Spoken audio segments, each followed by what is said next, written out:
Hello. I started writing View from the Pew around about 2005-06, something like that. And thanks to Dave, the brains behind the camera today, I was encouraged to make videos of most of them anyway. And so we're going to keep the dates so that viewers can put them in a context. So we'll start, for example, with August '08. There's also an introduction online that you can read if you like as to why I started to write Views from the Pew. We're going to put 3 online to start with, just to start it, but thereafter we'll probably continue at the rate of 1 a month. But because I've done over 200, it's going to take us a long time to get them finished. But this first one, as I say, is from August '08. Stained glass windows were the medieval equivalent of the 35mm slideshow, or the modern PowerPoint presentation. They were used by preachers and monks as visual aids to explain Bible events and expound various points of view. But they also depicted things of topical interest, such as the 15th century, that's the 1400s, image of a golfer in the east window of Gloucester Cathedral, reckoned to be the first recorded golf image. In those days, like now, church services were not just about listening to words, but were also about seeing pictures.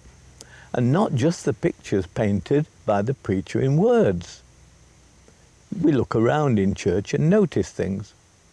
Recently, I was sitting in the choir at Dimmock during a service at which a suffragan bishop was speaker. I think it was the Bishop of Tewkesbury.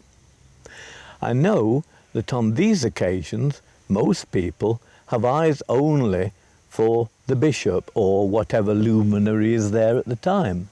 And some of them are also keen to hear what he had, and nowadays possibly her, has to say. Despite this, however, as the bishop rose to speak, I glanced at the flagstones just below me and saw a lonely woodlouse ambling towards the raised choir stalls in which I sat.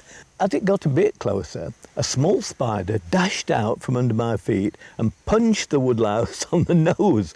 but the woodlouse swung a left hook and the spider skulked back to its lair.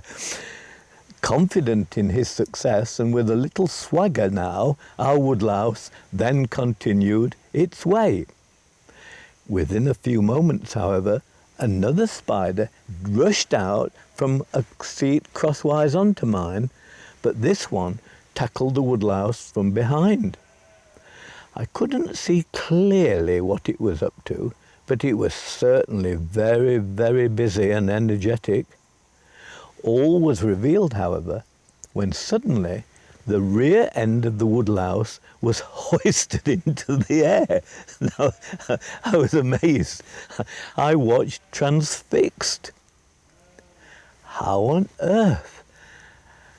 How had the spider, which had remained on the floor, managed to raise the heavier creature off the ground?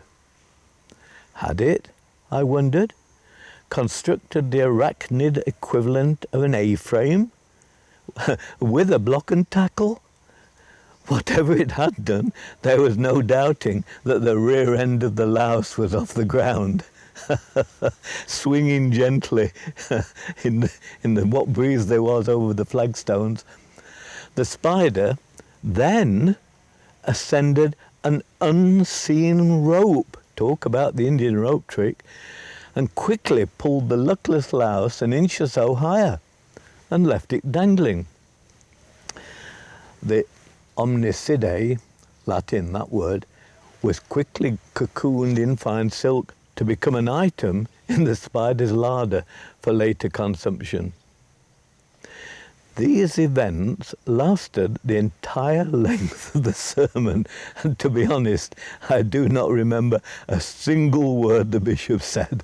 I didn't tell him that, though.